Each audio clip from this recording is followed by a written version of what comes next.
Hello once again YouTube. Those boxes are for a video to be done after this, because right now we have 3 new toys to play with. Toshiba Equium L40 1.6 Pentium dual core Pentium model, the oldish one now, 2 gig RAM, bad power board, well, bad power board, should just say bad power jack, otherwise battery here does hold some charge, not much. Slight modification by me, missing some of the rubber, so I just cut the leg off and glued them into place where it needed them. 3 power packs with this one because they thought it was bust at the time, if I remember right, and it was my cousin gave me these, I should say. I did his laptop for him and he just said I can have these to clear out space. Nice and tidy for the most part. Keyboard was a bugger to get out. To say I have stripped all 3 down by now, I've had them a couple of days. But she turns on. Other than that, everything's fine. No hard drive in that. Next, we'll move a bit closer because it's just a Toshiba Equium, that one. We have a Sony Vaio, or Vaio, depending on who you are. A beast of a model. A PCG-9U1M. This is a Windows XP era unit with a Pentium 4 3.06 GHz processor, possibly hyper-threaded, 512 meg of RAM, onboard Radeon 9200 graphics card, includes its battery, which is dead. And there goes the arm on the battery latch. Yeah, one side was broken, I'll have to sort that out. Yep, battery comes out. That's probably dead. We have your usual array of suspects. The problem with this is the DC port was basically jam sandwich inside. It was rotten. And my cousin said his brothers had borrowed it and used it, and they just used to dump it on the floor, leaning on the power jack. So that's actually been cleaned out, ready to desolder and put a new one on, which is ordered. And I'll just go to a point. I think the power pack is jam sandwich as well, really, because you're not going to quite see it very well. It's just goo inside there, and this apparently is supposed to be straight. Not petrol pump, but nice and straight. I've just looked on eBay for a replacement one of this because you won't be able to fix this end. Well, you could, but I'd have to find one of them as well, so it's 6 2/3. Pricey. Scuffs in the usual places. Not bad. So we've got optical drive on the side, DVD writer I believe even for its time. So I've never really seen many of these higher end old Sonys. Your typical on your back. The typical, yes, forgetful immensely. Modem, Ethernet, VGA out, parallel port, nice double vented fan control and a bottom fan input. And another side vent. Firewire 400 mini. 3 USB 2. Yeah, the usual talking. Get out of there if you're going to go out. PCMCIA port with hinge. Yeah. TV out by the look of that. Which, yep, so that must have some sort of proprietary connector. And then obviously microphone, headphones, memory stick port, wireless on off switch.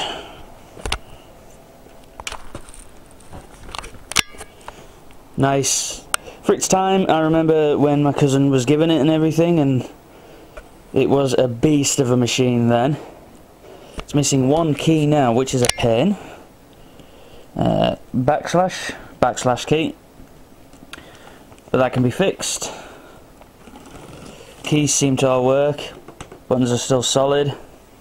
XP logo, Pentium 4, Radeon 9200 sticker. This does have its hard drive, I believe. Or was it the next machine on the list? Can't remember. Yes, I believe it's this one that's got it still. Yes, it is, because I've put one in the next one. So that requires a new power unit. Next one. Very interesting little system. Does have its battery completely dead. Can get replacements though. Uses nice little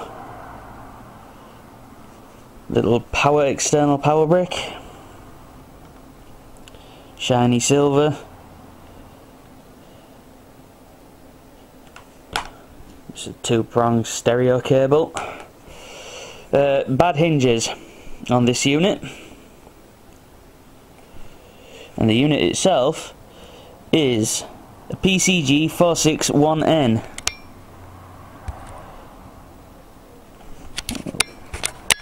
Zoom out a bit. Battery port, fan, obviously hard drive. It is a Windows XP era machine. It's from early 2000s. And it's actually an Asian only model. Or it's an Asian / European, Malaysia more than anything model, because it does have, let's give the guy the turret, memory stick port. Sony love trying to push people to use memory sticks. Single USB, probably 2.0, more likely 1.1. Headphone, microphone, fan vent, Kensington lock, power jack, battery coat, right, micro flaps, or whatever you want to call them. Insert sexual pun there. So, Ethernet port. PCMCIA wireless on off switch. It's multi-bay or whatever they called it, which has the old well, it's got a mini Firewire 400 again. It's got its own power out unit for powering its own connected peripherals, and a micro display port, I think, for the time. If that's still the standard now, or a few years back. And then modem. Then on the front you have a hinge latch lock. Well, it's not so much the hinge, but it's a latch to stop the lid from opening. And then a soft slide on off power button, your indicators. So we'll open that. And there it is. And that's the reason why it's also been given to me.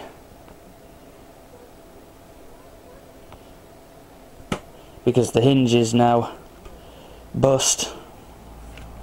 So if you have it too far back, like there, whee! Does say it has Bluetooth inbuilt. Can't remember. Slightly dented a little there, it's a bit hard to see. This didn't have its hard drive, I remember that for a fact, so it's going to be a pain getting the drivers for it. And as I say, well, it gives you two numbers. You got the PCG-46N1 on the back, which might be its European model when I can actually get the zoom right. And then on the top, it's a PCG-SRX7F/PB. I can tell you for a fact, obviously, I mean, if you're looking at the keyboard, you can see Asian characters. Don't know whether they're Chinese, Korean, or Japanese, I should say, so it might be Malaysian or pure Japanese. I believe it's Japanese though, looking at the number 4, for example. Although I could be way off. It ran Windows XP Professional. It has 256 meg of RAM. It uses a micro DIMM for 128 megabyte expansion of PC133 SD RAM micro DIMM. Look them on eBay. This 256 meg sticks are ridiculous, so I ain't getting one of them. Pentium 3 at 850 megahertz or less, obviously for power saving and stuff. I imagine this battery would have given you quite a good 3-4 hours maybe at the time, maybe even 5 when it was brand new, which for about 2003, 2002, 2003 would have been quite impressive. You take a lack of functionality for portability and battery life, and I know that I can work on this unit. Neither of those two can be worked on because lack of hard drive, although I've got one spare, but can't get any power into it, so it's not worth draining what little left in the battery. Jam sandwich power connectors on the large Vaio, so that's dead for now. This, though, I can and can't work on it. Keyboard and everything works, power's on just fine, and it can boot from removable drives. Well, obviously, as you know, there's no floppy or CD-ROM, so that must mean it can boot off USB floppy drives. I have tried and tried with my floppy drive, and it does not want to know. However, I've ordered a Sony branded unit, which matches to the one that was in the manual that I downloaded from the Japanese Sony site. So it may boot off that floppy disk then. However, it will not boot off USB CD drives at all, which is a pain, because I'll get this set up with XP again and get it going. No, what you've got to have is a Sony Vaio branded PCM CIA CD-ROM drive that you can just bang in there straight away and it'll recognise it, or the iDrive or whatever they call it, the iLink CD drive, which I've not been able to find on eBay. And other than that, it's several hours of enjoyment to work on the three. Resolder the onboard jack on there, strip that sucker down and plug the new one in and give it a test. Get the CD drive for that thing.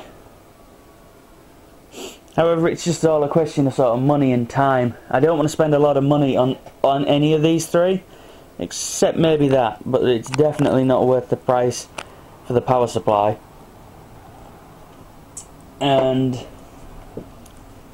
it would be nice to have set up, because that is comparable in power really to my HP unit there, although the HP is faster, but that'd be good to have set up for some stuff to always have as a nice desktop unit as well. The Equium L40 is probably going to be done up and sold on. If it can be repaired with the power jack easily, and that is just the one problem, then I might try and get a hard drive on the cheap, see if I can read. No, I can't. So there's no COA on it anymore, so I'll probably just sell it without a hard drive as a blank unit for 40 or 50 quid. See if someone wants it for any spares to be done at themselves. This little this little thing, I would just like to keep, really, as it intrigued me from whenever I remember him getting it. My cousin. And if I get 2 or 3 parts for the accessories, yeah, they're a little worn and stuff, but in the future it might be collectible, so if anything that happens to it, it'll just be stored in the attic and kept in its current state of condition. Now I will have to repair that hinge, which probably won't work fully because part of the plastic had snapped off when I opened it up. It looked like it had already been damaged, either probably by me beforehand or old damage. My cousin and stuff, they're never ones for taking batteries out, so it was probably from quite some time before I got it. Maybe, well, he did say it had been dropped and knocked about a bit, so it's possible that it did it when it was being bashed around. I also got an external CD rewriter drive with its power cable, no USB lead, a few other power cables. And other than that, that was it from him, but that's more than enough. I've got to hang out with my cousin for a few hours, and I got 3 machines to spend hours pissing around with, quite basically. Rate, comment, subscribe, all that YouTube blagging. Let's keep this under 15 minutes, shall we? Loopney Third out.